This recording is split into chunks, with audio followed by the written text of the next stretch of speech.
संत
ली जावा थे कौन हो से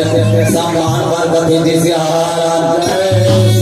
जावा कौन से टुकुर टुकुर रहता हो सिया राम में देखता कम से कथि जिसे एक हो जाए सिया जब सुते हैं जब उठ के आए सिया तब काबा खुशी महफिल को देनी है तो सारे भुला कर ये सारे प्रेम के नहीं तो जरा हृदय में बसा कर हम लोग की गाथा को बस सुनाने आए हैं इजाजत तो मेरी बहना जरा ताली बजा कर इजाजत तो मेरी भैया जरा ताली बजा कर मतलब में कहा सके समझ में नहीं आते सिया समझ में नहीं आते तब धोमला का ही कर जिसे कोई होठों से कुछ कहता है और किसी की दिल में वो बात होती है सियारा और ग्राम वासी को धाम है जहाँ दानियों की बरसात होती है और सिया राम के सुंदर चेहरा नजर नजर में झोंका गया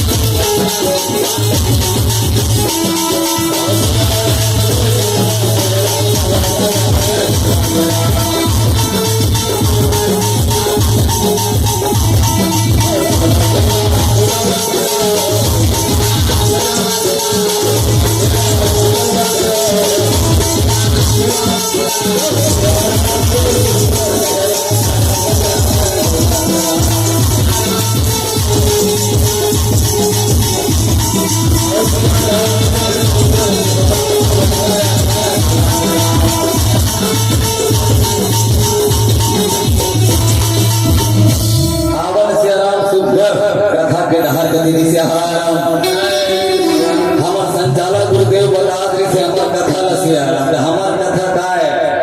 हमार देखा जाता कि हम पहले देखन दाता संख्या ज्यादा है और दाता संख्या कम है कथी जिसे तब मैं देखा तो यहाँ तुम्हार संख्या ज्यादा है सिया में शुरू से रहा तब का देख के देखे तुम्हार संख्या ज्यादा है टिकर से दिख में तुम्हारे कथा ले हम कथी जिसे हमार कथा का है सिया द्रौपदी चरित्र के माध्यम से नारी जागरण और नारी जागेगी और देश के विकास में बढ़ाएगी कथी से तो हवन से एक समय के बाद से महामुनि वैश्व का राजा जन्मे जब पूछी सियाराम मैं सुने रहे हूँ गुरुजी द्वापर युग में माता द्रौपदी की जय जयकार हो इसी कथी से तो कदे भी जय जयकार हो इसे सियाराम आवन कथा भरोसे के पहले श्री गणेश वंदना कथी से आराम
माता के प्रति जय जयकार हो से सियाराम लगे रहा कार्तिक के महीना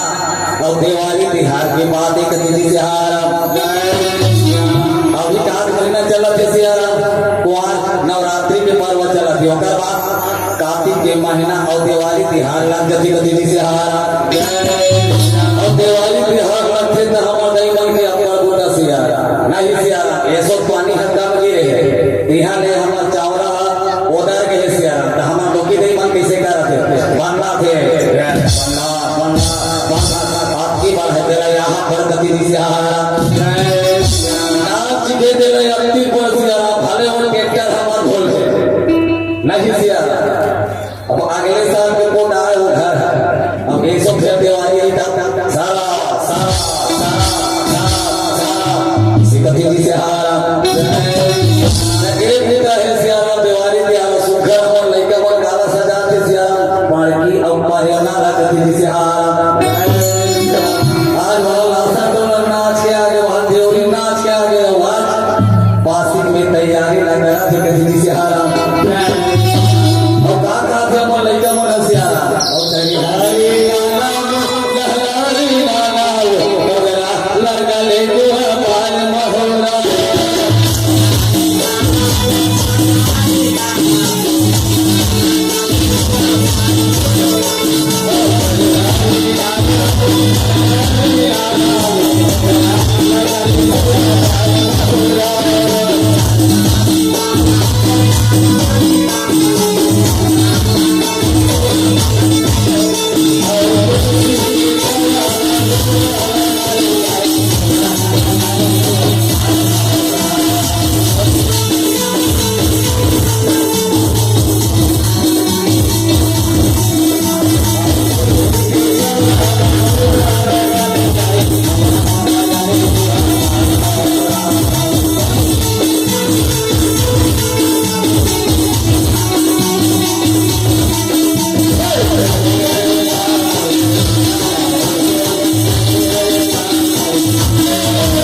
लक्ष्मी दाई की पूजा करना है सांझ के बेरा जगह जगह हमन देवी देवता में दीप प्रज्वलित करत हन सियारा और आसो घर में दिया जलात हन गति सियारा दिया जलात हन सियारा सुघर आरती करत हन हे लक्ष्मी दाई हमार घर में हमेशा विराजमान रहे लेकिन पूजा करने बात हो लदाई लक्ष्मी दाई चाबी और बुलाते गति सियारा बोल जाबे और बुलाते सियारा यार मतलब जुआ के चक्कर में से आ रहा मैं कथों जी से आराम के दिवाली तिहार के दिन ऐसे जुआ खेलना जरूरी है कहा कथी से हारा यही जुआ के चक्कर में पड़े हैं से आराम 5 भाई पांडव एक घर और 100 भाई गारो ये डहर कथी से हारा तबे जिहाद तो तिहार मुश्किल से आराम के दिवाली तिहार के दिन जुआ खेलना का जरूरी है से आराम तो कई तक से आराम कथे जे दिवाली तिहार के दिन जुआ नहीं खेले वो अगले जन्म में छो जन्म धर भेजा भेजी से हारा यही छुछू जन्म के चक्कर में से आया आज घर दौलत माल खजाना सब आसानी से मंदिर रहा है